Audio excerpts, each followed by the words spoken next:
Hi guys, welcome back aboard good old Athena for yet more DIY boat fun. This week I'd like to continue working on the aft cabin. There is going to be some battery storage down there, a hanging locker back here, and some shoe storage for Ava down here. I've swung by the workshop and picked up Athena's sails.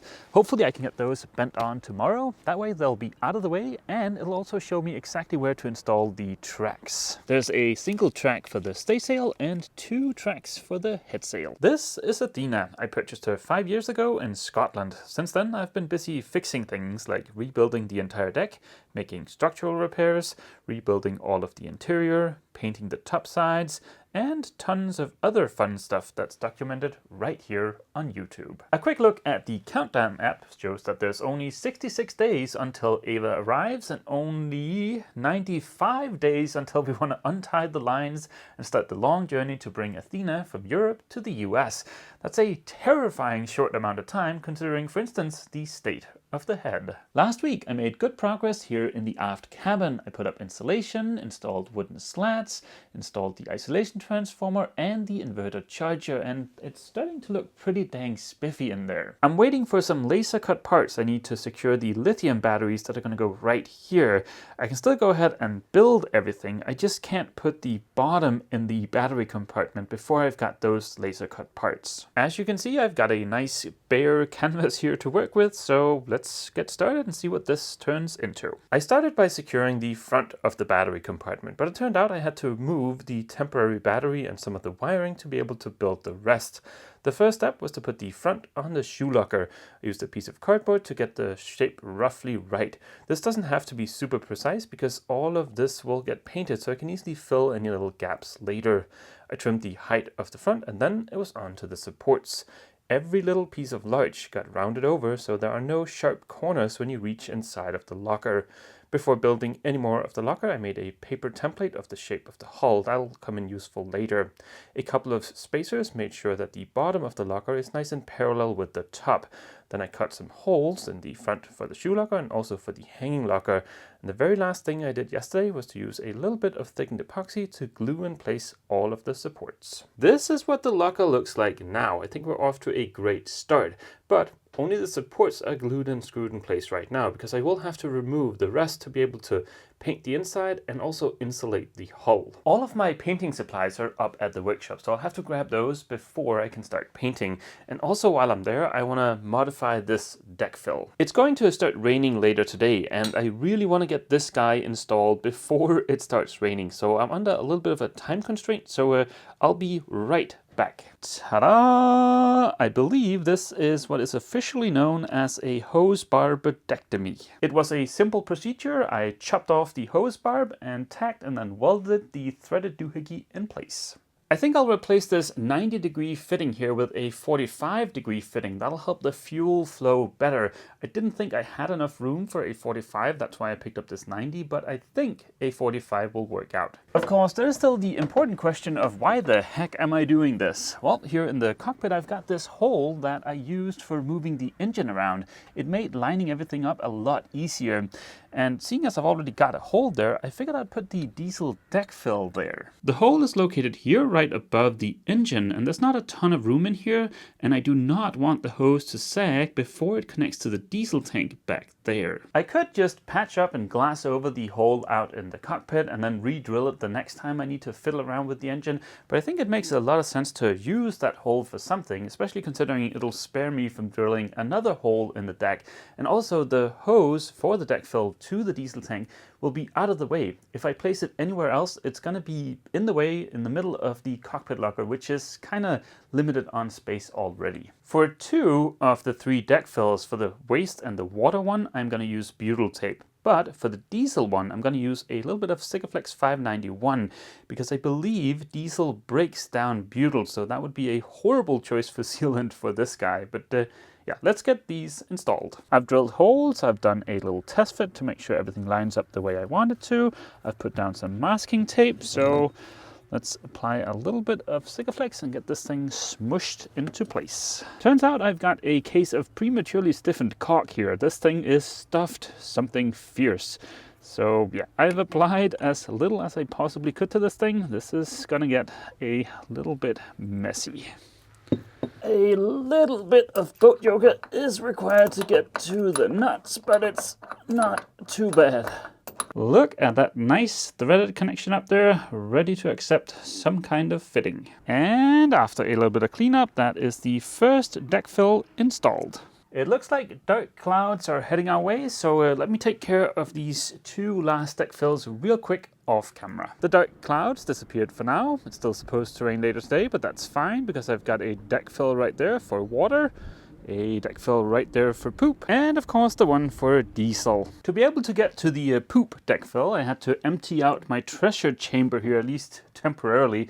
So let me get everything stuffed back in there, and then we can apply some paint to the locker. I got the first coat of primer applied. That green stuff reeks like hell. So to get away from the fumes, I decided to come here to the workshop. There are a couple of interesting things I can point out. If you squint real hard, you might be able to see the solar arch hiding inside of these. In the next couple of weeks, this should turn into Athena's spiffy solar arch. If you've watched some of the older videos, you might recognize this little guy here. This is the itty bitty Perkins.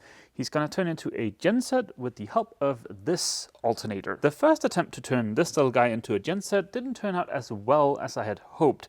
It was a belt-driven setup, and apparently that was doomed to fail.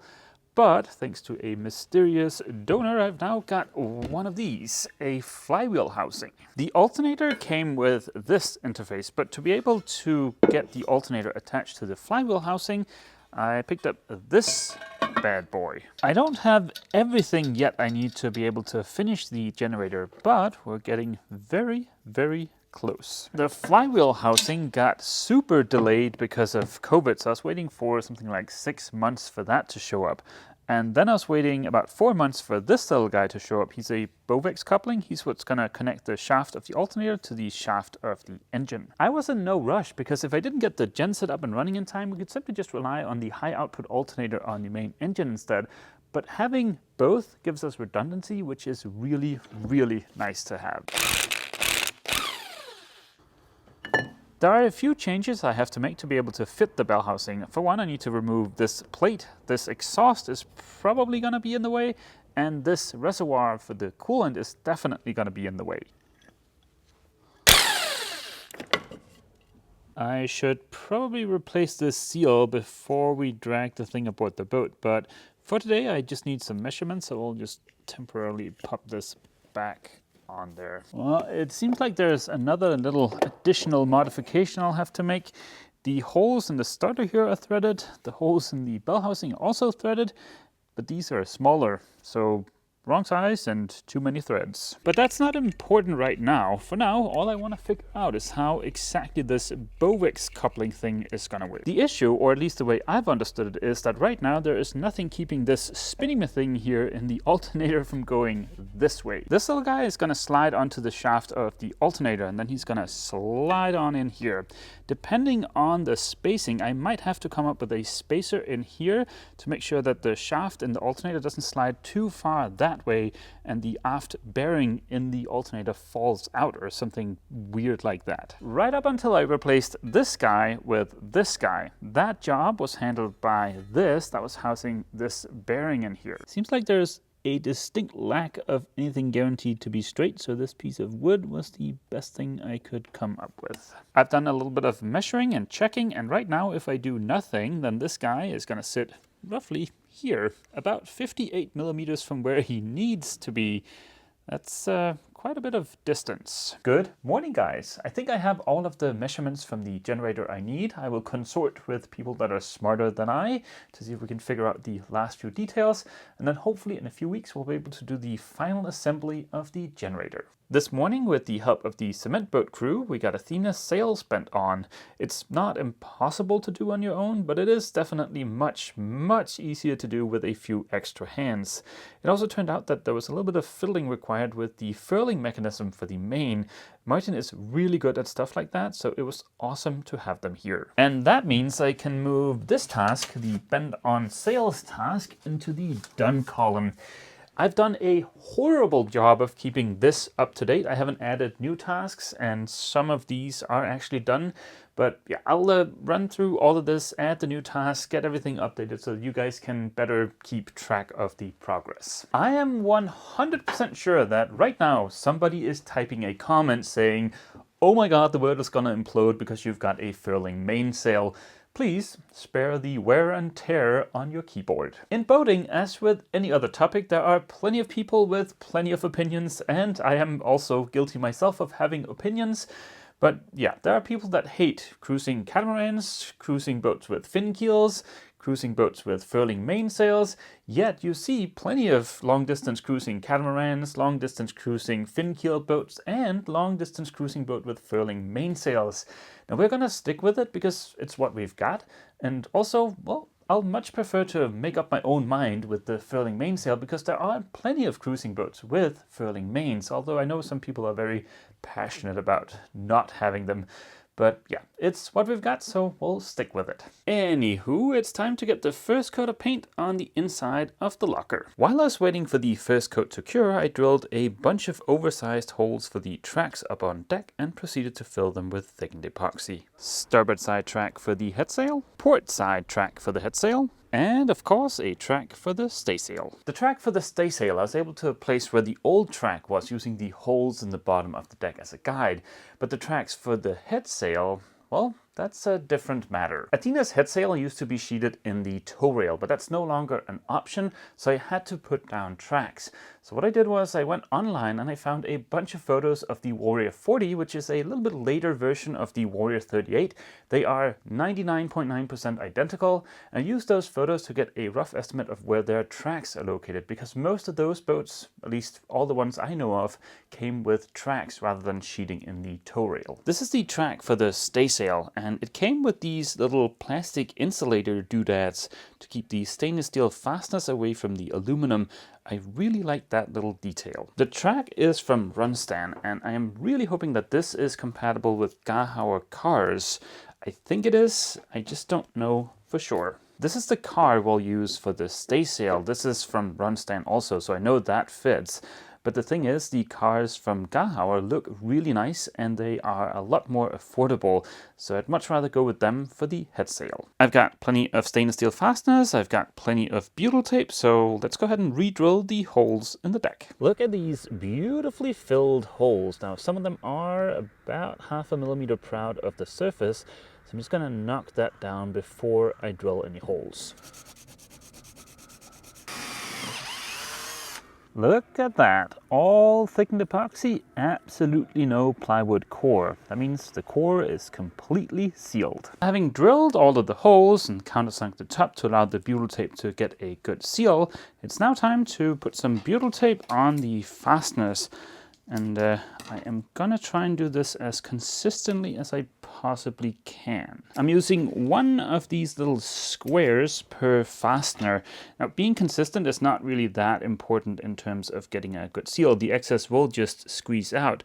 I'm just curious to see if this is the right amount. I'm going to repeat this process for the 40 holes in the tracks for the headsail, and anything I can do to standardize things, like for instance using one of these little squares for butyl, is going to speed up the process by quite a bit of time. I'm hoping these sharp edges here will snip off any excess butyl so it doesn't end up here where the cars are going to get all infested with butyl, but yeah. Hopefully that works out. Let's get this thing smushed in place and head down below. Now, if the fasteners look a little bit long, then that is on purpose. The reason I got these fasteners a little bit longer than they need to be is so that I can put 2 nuts on the end and lock those two together. With the 2 bottom nuts tightened together, I can now hold on to the middle one while I'm tightening this top nut here. That means the fastener won't be rotating, and that's kind of important because if this starts just rotating, then you're going to be squeezing out all of your butyl or sealant. In practice, it is pretty cramped, so hence the demonstration in the galley. When I'm done, I just unlock the 2 bottom nuts and remove those. This is very time consuming, and it would have been a lot easier if I had somebody here with me to just secure the fastener up on deck.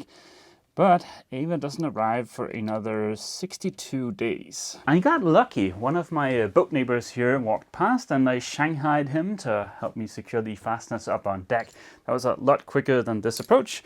But yeah, this works. It's just very time consuming. But yeah, the track is installed. A nice low profile track. Now I just got to remove the little bit of butyl squeeze out. This is surprisingly easy. There's a blob of it right there, but it just tears right off like that. Clean as a whistle. And just in time, here comes the rain. 4 out of the 4 forecast models I checked for today promised rain, and well, it looks like they delivered. I might have to wait a week or two to install the 2 other tracks, but at least I've got the process figured out now. Last night I used the paper template I made earlier in the video to cut out a piece of insulation for the locker in the aft cabin. That's in there now, so let's go ahead and do the final assembly. I've got this piece of painted plywood that's going to cover up the insulation just to make sure we don't smush it, and yeah, just to protect it a little bit.